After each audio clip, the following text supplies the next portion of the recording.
So the next one is about moon.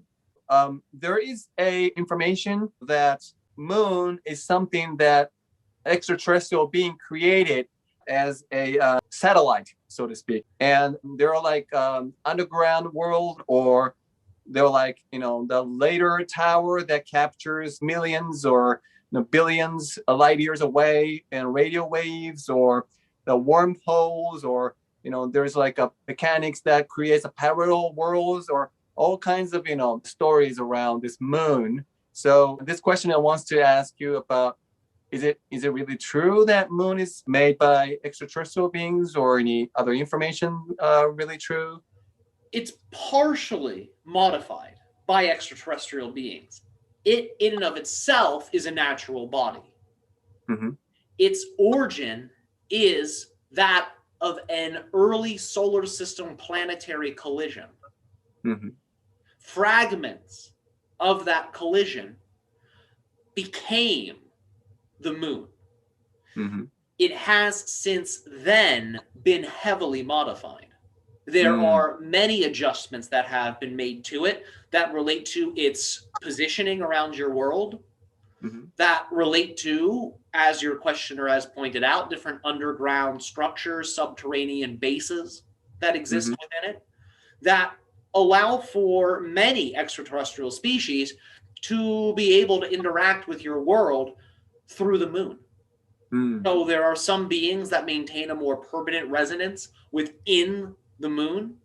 There are other beings that utilize it as a bit of a way station. They may drop in for a little bit and then move on.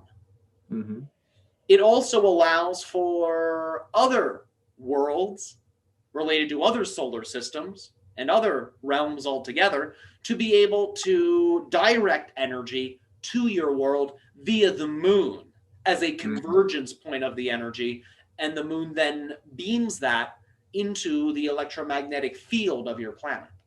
So it allows for your planet to receive a great deal of energetic communication, influence, so to say, from other frequencies of space and time in the galaxy and beyond, depending on who wishes to commune with your world. Some of your government officials are aware of this.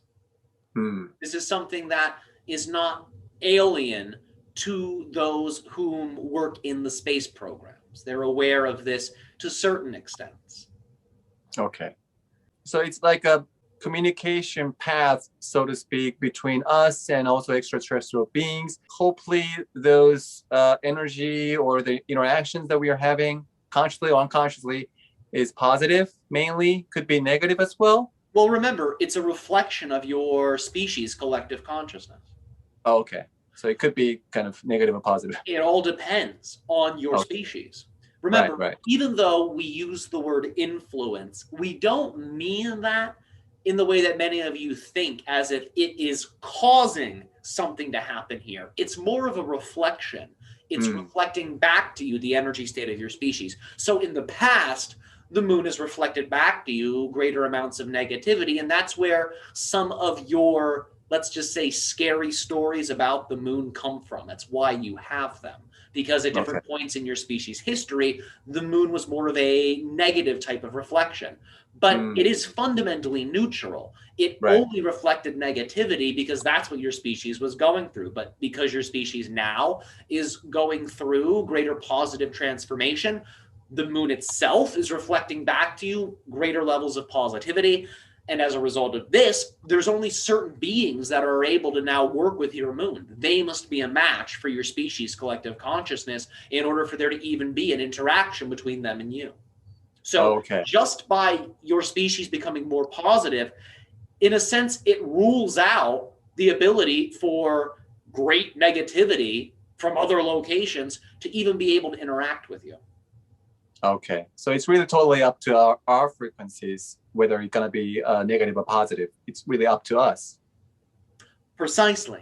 And that is the case with all things that you experience in your physical reality, not just the moon.